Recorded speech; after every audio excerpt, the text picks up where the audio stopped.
with winning NT Thunder coach Xavier Clarke. And Xavier, good to get one on the road, and especially against a potential finals opponent. Yeah, well, look, they've been fantastic. Bar last week, I think in the wet, it's probably their second loss of the season, and we got them up in Darwin earlier on in the year, so they're an informed side, so we knew about that coming in.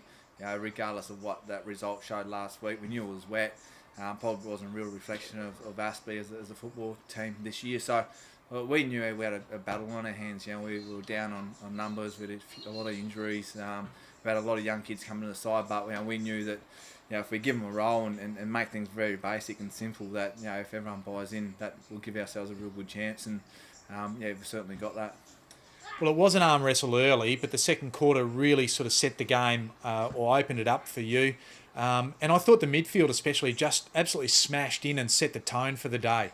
Yeah, we did that. Certainly, there was, like you said, it was an arm wrestle. I think we're only probably plus 3 or 4 in clearances at quarter time, and then probably plus 6 at half time. And I thought probably early in the third quarter they got their hands on the ball around the clearances and started to hurt us a little bit. So I think the pleasing thing out of all, we got that momentum back late in the third, kicked a couple of goals late, and probably set us up for the last quarter. So our biggest struggle this year has probably been our second halves, and that was probably the message, going in at half time or coming out after half time, is that let's get a real good 4-quarter effort, which we haven't done yet this season. So that was the challenge. Like I said, the third didn't start the way we wanted to, but we swung momentum back and sorted the game out, which was pleasing. Well, another great feature I thought was you had contributors all over the ground, down back, and certainly we're a rock-solid unit down the back there, barring a couple of moments in the game, and then through the midfield, and then obviously up forward you had, besides Buff down forward who kicked 8 for the day, you had guys there that absolutely contributed all over the ground. Yeah, we did, and we took Cammy out of the midfield. We thought we'd play him down back a little bit to give us a bit of stability. He's probably one of our most consistent players over the game, I thought. He was great. We didn't have a tall back line. We backed in young Paddy Taban to hold down a full back position. I thought he'd done an absolutely fantastic job.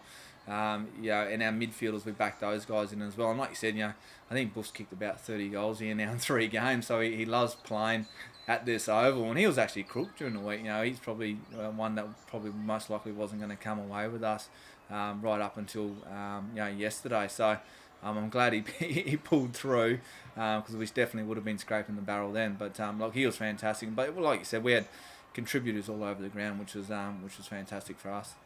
And I thought Gilhouse and Vivi really, again, stood up against an informed combination of Walbers and Turner, and certainly to give your midfield a bit of an armchair ride from that point of view. You won the hit-outs today, you won the clearances, and it told with your inside 50s and the quality of your inside 50s at times. Yeah, well, that is pleasing. When you win your footy, win the ball around centre square bounces, it sometimes makes the defender's job a lot better because it's not coming into them. So, Seb has been great for us all year. Vivi, we know what he's going to give us, and we know if we can get it into Buff one-on-one quickly, anything can happen. And I thought Cooper was really good early. He got held fairly tightly, but his pressure when the ball hit the ground, and even when the ball got forward, he I guess made the opposition think a fair bit.